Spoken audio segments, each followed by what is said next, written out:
This video comes to you a bit late as I've been having some maintenance issues and some phone issues. So here we are. Hopefully this one goes right for us. Today I wanted to talk to you about low vision aids and Disability History Month. First, before we start, let me introduce myself. I'm Sarah, aka Tourmaline Queen, and if you're new, welcome, and thank you to those as well who have recently subscribed. So, low vision aids and Disability History Month.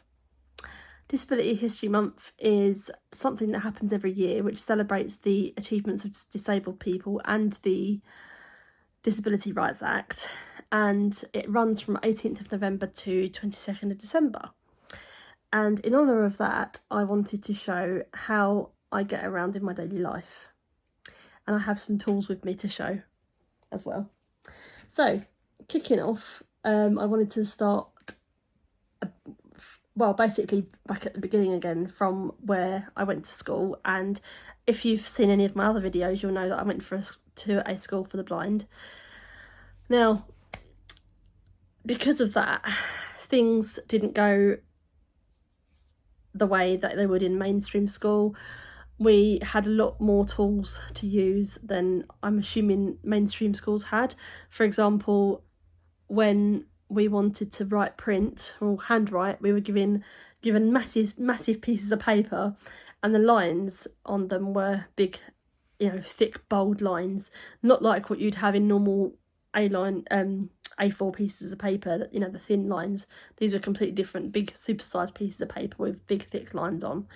And some of the students there had Perkins Braillers, which I kind of like to have typewriters, but they produce Braille, and they're great and they're very heavy and they're very expensive, but that's how people write Braille. And yeah, they pretty much look like a typewriter.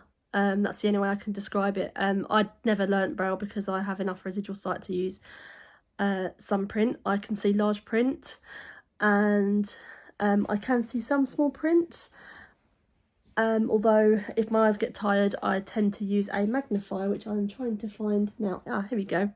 This is my magnifier, and that is how much it magnifies. I don't know if you can see that, like my eyes through that, but yeah, it's big.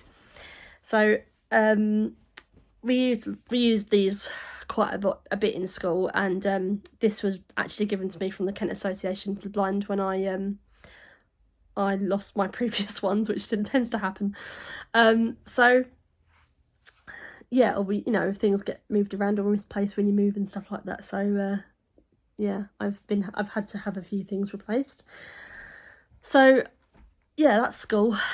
And another thing that we used to use was something called a CCTV.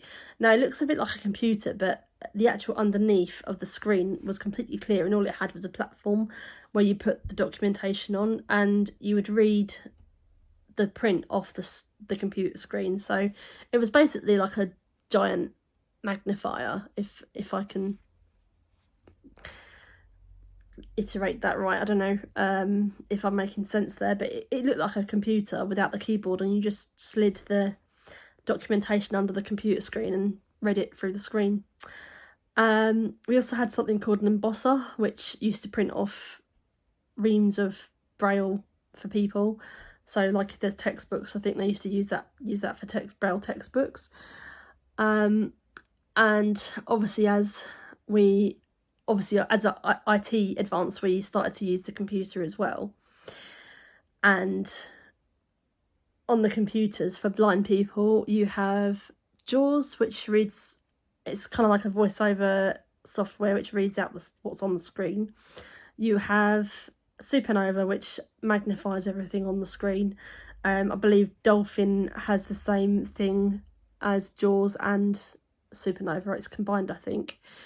And yeah, there's so much out there for software now for computers. As you know, Apple has voiceover on their phones now, and on my phone I have larger print, so I can see my screen.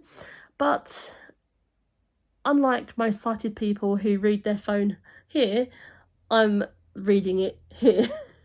So because I have very, very close vision. So that's pretty much school dealt with. And then obviously when I left, we obviously have mobility to get around our hometowns, and we have cane training, which is what one of these is. And fully extended, it goes up to my sternum, my breastbone, and that's how you scan the pavement in front of you to see where you're going. So this is a long cane, which is a rollerball tip, and because it's a rollerball, it doesn't actually get stuck in the pavement like another one would, which I'll show you in a second. And these are mainly used for people that have severe blindness or total blindness. I'm in the category of severe blindness, so I do use this especially at night because I struggle immensely during the night, and sometimes I can get away with using a cymbal cane, but I do feel safer with a long cane some of the time. So this is a cymbal cane, and you can imagine this gets stuck in the pavement quite easily because it's thin. This is obviously shorter than the long cane, and it probably only goes up to my stomach, I think. And there are differences. The cymbal cane is basically to make people aware that you have a sight condition, and the long cane is more for mobility uses. So you can feel out pavements, drop curbs, anything like that, you know, potholes, that sort of thing. And obviously if you don't have a cane, we have guide dogs, and they are lovely. Guide dogs for the blind in the UK are usually the people to go for if you're looking to get a guide dog. I don't know if that's what that would be for people in other countries, but that's our UK based one. And during mobility, we are also given tools to read train boards as well, or to know how to get assistance. So we have passenger assist in London, which if we ring ahead, we can book assistance to go into London. Or we have apps such as Seeing AI, which is basically an app on your phone which reads out the train boards or the signs or anything like that. You also have an app called Aira, which is AIRA, and that is basically an app where you can actually ring up a consultant and they'll actually tell you what's in front of you, which is very handy as well. I was given this. It's not for spying on neighbours with, it's actually a monocular to read train boards, and it does come in very handy when in London, when the boards are so high up and I can't see them, and when I go into Kent as well, they're all pretty much inaudible for me, legible rather. So they're my main tools that I use. And as far as kitchen tools go for low vision aids, we have an array of things that can be adapted. So we have these little stickers that we can stick on the dials of microwaves and ovens, and that helps us to gauge how far we're turning the dials round. Also, we can use like brightly coloured chopping boards or different textiles to figure out which cutlery we're using. There's just so much access now, and the local authorities that help out, they're just amazing. Kent Association for the Blind has been helping me for years, but now I've moved into London, they told me it's a company called Inspire, which is completely new to me. But yeah, as far as low vision aids go, there is also something called a signature guide, which is basically it's like a credit card. And when you have a form and you've got to sign something, you put the credit card over the signature area where you're meant to sign, and obviously the person that's sighted guides the signature guide into where it can be, and then in the middle of the credit card there's a gap, so you actually write in the middle of the card. I don't have one to show you right now, but pardon me. Yeah, so that's that is how people can sign things as well, or they have a guarantor to sign for them in some cases as well. Going back to the kitchen, because I actually forgot something.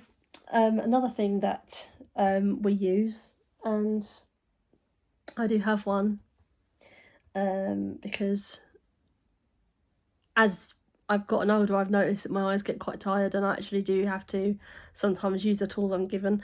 So this is a level indicator. I'm going to do the beauty guru thing now, and if you can see that, there's like needles there, and then yeah, I'm going to drink some water first so that I can show you how this is done.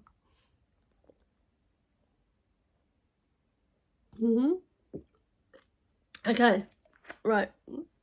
I don't know if I'm going to have enough water to do this actually, but we'll see. This is how, I mean, I have to get really close to see what I'm pouring anyway, but this is what happens when we use this, and that tells us when to stop, basically. So yeah, drink your water. No excuses. Anyway, so that's, I think I've gone over everything in the kitchen, and I've gone through mobility aids as well. I've gone through the computers software that we can use. Also it's not really a low vision aid, but I feel like employers should actually know about this. There's a company called Access to Work, which actually helps us get these types of tools in. So for example, I used to work in insurance some time ago, and the company that I worked for actually got me my software, Supernova, so I could actually read what was on the screens, because the in-house system they used was quite small, and it worked, but there were times when it did slow down a bit, so I obviously had to sort of like make sure that I was trying to keep up and allocate for that delay, and obviously in a target driven office that can be quite difficult, but